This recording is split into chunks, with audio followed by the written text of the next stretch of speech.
आज माननीय जिला न्यायालय हाथरस में, क्योंकि बार काउंसिल ऑफ इंडिया का और bar council of Uttar Pradesh का ज्वाइंट मैसेज था, जिसमें स्ट्राइक के लिए था जो एडवोकेट अमेंडमेंट एक्ट 2025 था, जिसकी वापसी हो गई है, लेकिन हड़ताल थी, इसीलिए सभी अधिवक्ता यहाँ कार्य से विरत रहे और यहाँ आज सुनवाई मानव मंगल मिलन वाले मामले में जो हाथरस प्रकरण हुआ था 2 जुलाई का, उसमें सुनवाई नहीं हुई और अब उसमें 10 मार्च की अगली डेट दी गई है। न्यायिक आयोग की रिपोर्ट आ गई है और उसमें कहा गया है कि अधिकारी दोषी थे और ये आयोजक। हमारी तरफ से साफ ये कहना उस समय भी था और हमने 1100 एफिडेविट शपथ पत्र उन आई विटनेस के, इंजर्ड के, परिवारों के और जो प्रत्यक्षदर्शी थे, उन्होंने जो विभिन्न क्षेत्रों के थे, विभिन्न राज्यों के आए थे, उनकी तरफ से दिए गए और उसमें साफ तौर पे था कि एक आपराधिक षड्यंत्र घटना रची गई और उसके द्वारा उस घटना को अंजाम दिया गया था। हमारी परमिशन 80,000 की थी, 80,000 लोग, और उसमें अधिकारियों ने ब्लैंक छोड़ा, क्या नहीं छोड़ा, अब उनकी तो बात मैं नहीं कह सकता, लेकिन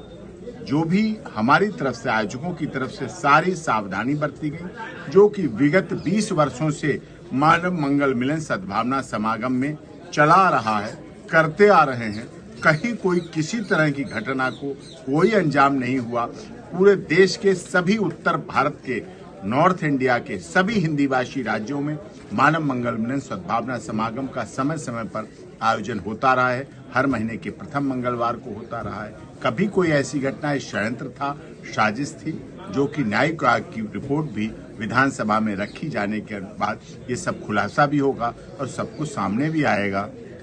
और जो प्रोसेस चल रहा है उसमें हमें न्यायिक आयोग पर, शासन पर, प्रशासन पर, माननीय अदालत पर, ऑनरेबल हाई कोर्ट पर पूरा भरोसा है कि हमें न्याय की पूरी उम्मीद है कि न्याय मिलेगा और न्याय होगा। विलंब से मिल रहा है, लेकिन मैंने पहले भी कहा, सत्य परेशान हो सकता है, पराजित नहीं हो सकता है। सत्य की जीत होगी। ये सत्य का साथ है, ये मानवता भाईचारे का साथ है। मानव मंगल मिलन सद्भावना समागम की धारणा को लेकर, विचारधारा को लेकर सर्वधर्म समभाव और सर्वजन हिताय, सर्वजन सुखाय, जिसमें सभी जाति, पंथ, धर्म, क्षेत्र, भाषा, संप्रदाय के लोग खुले मन से भाग लेते हैं और यही नारायण साकार हरि जी की ब्रह्मवाणी में भी आता है और वो उस आधार पर पूरा सत्य का साथ का समय समय पर आयोजन होता रहा है। और अब आगे भी, क्योंकि हमने कहा था न्यायिक आयोग की रिपोर्ट का हमें इंतजार था, अब आगे भी आगे रचना, प्लानिंग जो भी है की जाएगी, जिससे सत्य के साथ के प्रेमी जनों को उस प्यास को तृप्ति मिल सके और आगे सत्य के साथ और मानव मंगल मिलन सद्भावना समागम के आयोजन हो सके।